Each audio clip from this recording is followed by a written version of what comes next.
Next, again from the Philippines, this time, we have got Dr. Gloria Baken Wong-Siy joining us and sharing with us a very interesting topic, cultural and visionary art for tourism development through collaboration and partnership with ASEAN countries. Welcome. The honorable officials of the China-ASEAN Tourism Educators Alliance, distinguished guests, ladies and gentlemen, good morning. Mabuhay. Thank you for this opportunity to present a concept paper proposal. The year 2020 has put the whole world into a big surprise that affected every citizen of the different nations across the continents as a result of the COVID-19 pandemic that has greatly affected the many sectors and industries of the different nations. Most especially, the countries in Asia, since the outbreak started at Wuhan, China.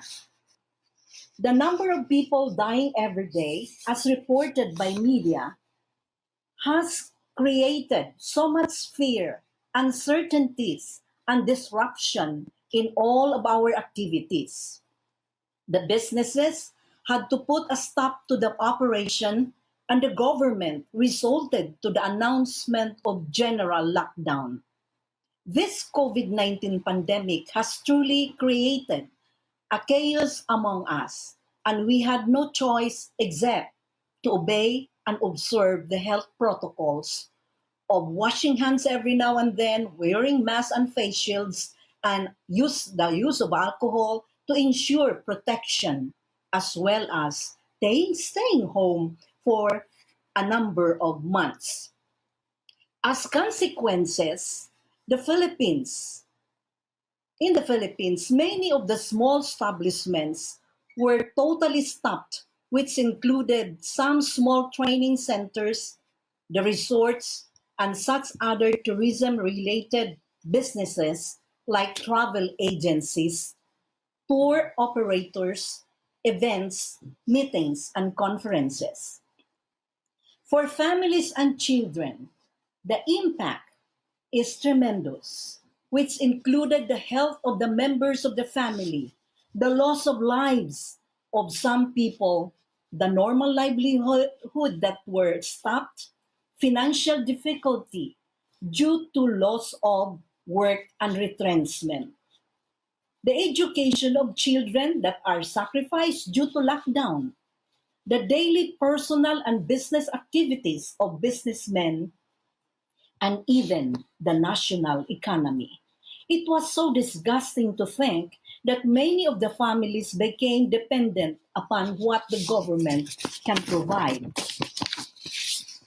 Transportation drivers stayed along the streets begging for assistance. Begging for assistance from passers-by. The hospitals and other health centers became the abode of many sick people. The Philippines overseas workers who used to send money to their relatives came home with the assistance of the government to transport them, being with no funds to sustain themselves. In fact, the government spent money to house them in some hotels for the 2 weeks quarantine. This fact added despair and frustrations not only to the families, but to the government. There were even anticipations that the government might go into bankruptcy for overspending. The beautiful plans for infrastructures that were started had to be set aside to prioritize the need for people's survival. There were those families who wanted to go home to their provinces with the hope of earning a living from farms and other natural resources, but had to bear all those difficulties while staying along some streets, waiting for their chance to be transported. The personnel of many government agencies and offices were at a loss, being demoralized and unhopeful for the rest of the consequences brought about by the pandemic. It seemed that there's nowhere to go but to be ready for anything worse that might happen. The tourism industry was not an exception. In fact, it was one of the most affected industries due to this COVID-19 pandemic. Many of the hotels had to stop operation since there were no guests to serve, while some establishments resorted to accepting PUIs or persons under investigation, as well as those found to be positive with the virus and had to be isolated or under the quarantine for 2 weeks or more. The food establishments had to close or stop the operation. Employees were sent home for forced vacation, while others were maintained by working for 2 weeks and resting for the rest of the 2 weeks. The savings of the people for quite a time were drained and used up for survival. As far as the Philippines is concerned, under the new administration before the pandemic, the people were very hopeful for a bright future. The tourist arrivals were about 6.5 million. Oh, uh, um, and yes, 6.5 million in 2017, which increased to 7.1 million in 2018. And in 2019, it further increased to 8.26 million. However, in 2020, the tourism activity plunged by 93%. It might be the same with your countries. This is not within our control. As to how long, no one can tell yet. The Filipinos, who are known to be resilient, positive thinkers, and with happy dispositions, strive to meet these challenges. It was noteworthy that some families turned the threats into opportunities to earn a living. Many of the people resorted to online sales and marketing, and they became very resourceful and innovative. There were those who resorted to food production and do catering to other families and offices who wanted to have good food. They created some innovations for face masks to minimize the cost of expensive and running out of supply of such disposable personal protective equipment, or the PPE. Life has to go on, and the industries must be sustained to address the needs of the people. The challenges that we are facing now has to be dealt with squarely. Otherwise, we might end up with mental health problems among our people and bankruptcy of the tourism related industries. The activities of the people opened up positivity and hope for better approach to the new normal. It is so inspiring to see the people adjusting to the new situation. Everyone started to learn the use of multimedia and practice the new approaches to learning. Young and old, educated or with less education, have accepted the new trend. They became more disciplined and responsible to help evade the viruses for the protection of themselves, their families, and other people. No hotel is unaware of the swift pace of global change and how it impacts on every facet of hospitality industry, particularly during this current crisis. The customers now have the strongest influence on corporations that includes our industry. Thus, the focus of hotels are no longer on asset orientation, rather it is on customer satisfaction.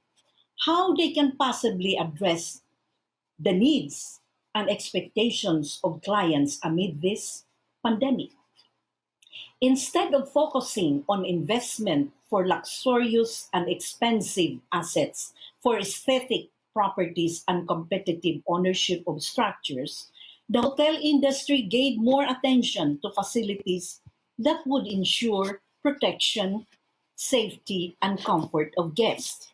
The marketing strategies included the presentation of the facilities and innovations in the different hotel services with the newly trained personnel.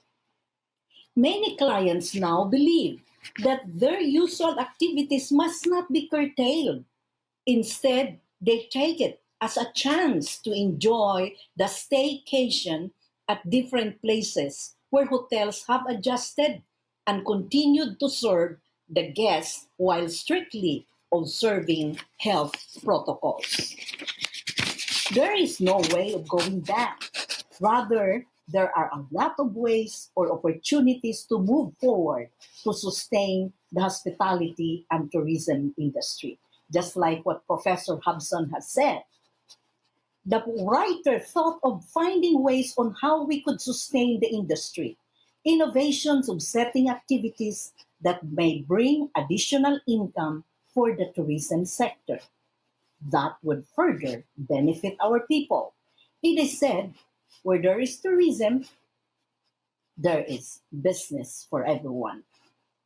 Good leaders turn threats into opportunities.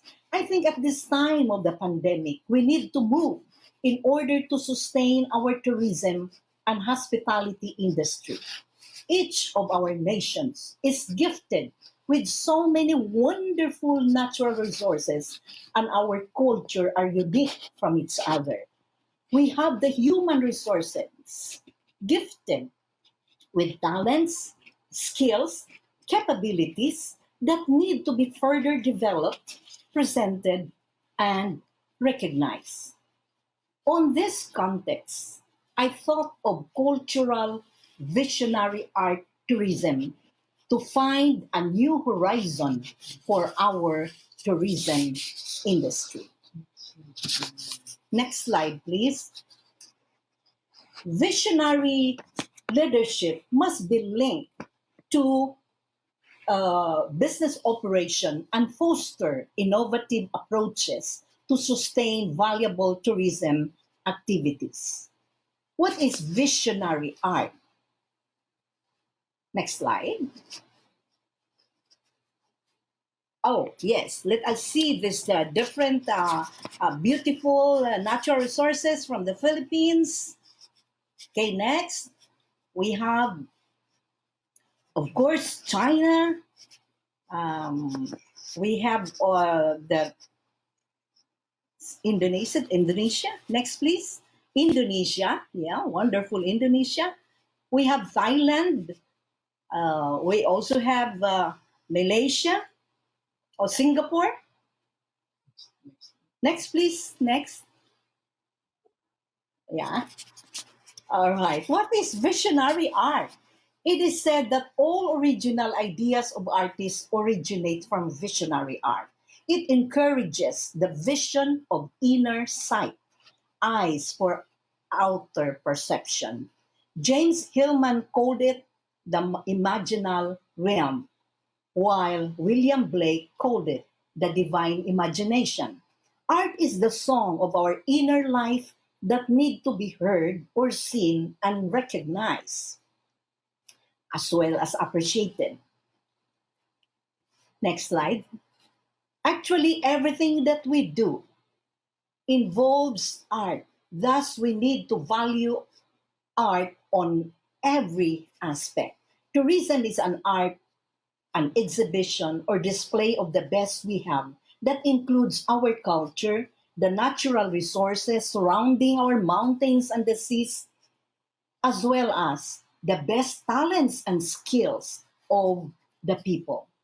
The Asian countries are rich of natural resources, the beauty of nature, and the talents of people that are unique and distinct to satisfy the curiosity of travelers. These wonderful, valuable, and great gifts of nature to each of our countries are better appreciated by people of other places. Continue, please. The CATEA,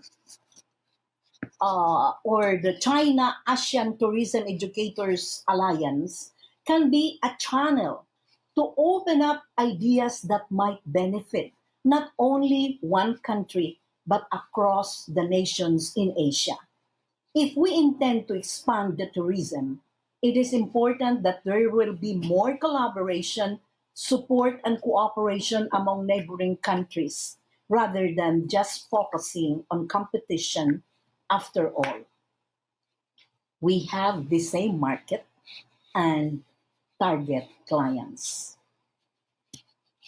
We just need to use our visionary skill to find the art on everything that we have and see what to develop and further improve, which may be collated in a video for virtual or online presentation. As an innovation of tourism at this time of the pandemic, when we cannot travel and physically see the beautiful places nor to experience face to face services that the industry can offer. The new normal prohibits the travel of people, especially to countries where the COVID 19 virus is rampant. And much worse now with the fast spreading of the SARS-2 UK variant that are more contagious and disastrous. But it cannot be avoided that there are people who still long to enjoy life by experiencing and knowing something new, a fact that would support our desire to sustain the tourism industry. Next slide. No government at this time of the pandemic can do it alone in terms of response, healing, and recovery. What everyone needs now is bayanihan in our own term, which means solidarity, cooperation, partnership, compassion, and much closer coordination to achieve the common goal for all. The objectives, please. The objectives of the proposed objectives, sir. The objectives of the proposed study. First, it is on this context that the writer intends to initiate a study that may address the innovative activities for tourism industry during this pandemic, particularly on the following problems. How can the country expand its activities to sustain the tourism industry during this pandemic? What training assistance may be needed among CATEA member nations to maximize the opportunities brought about by the new trend of technological revolution among the academy and the industry? What strategies using the visionary art may work for hospitality and tourism industry as innovative approaches to sustain the tourism activities? Are there cultural activities or visionary arts among 2 or 3 countries that may be developed and presented virtually from collaboration and partnership of member nations? For the methodology, the use of descriptive qualitative research with a survey questionnaire to be administered to at least 10 member nations of CATEA involved in tourism and some members of the Global Artists Creative Cooperation for Empowerment. For the recommendation, based on the recommendation, based on the recommendation based on the result of the survey will serve as basis for friendly and beneficial collaboration and planning among ASEAN countries. What we need now is alliance to enable emergence of unity of concept and commonality in the midst of our diversity. Ladies and gentlemen, with your full support, and strong collaboration among our educators in hospitality and tourism education, we could find tremendous ways that could help us sustain the tourism industry. Let us heal as one, the Asian countries. Maraming salamat. Thank you very much from the Philippines. Thank you very much. Salamat po, Dr. Gloria Baken.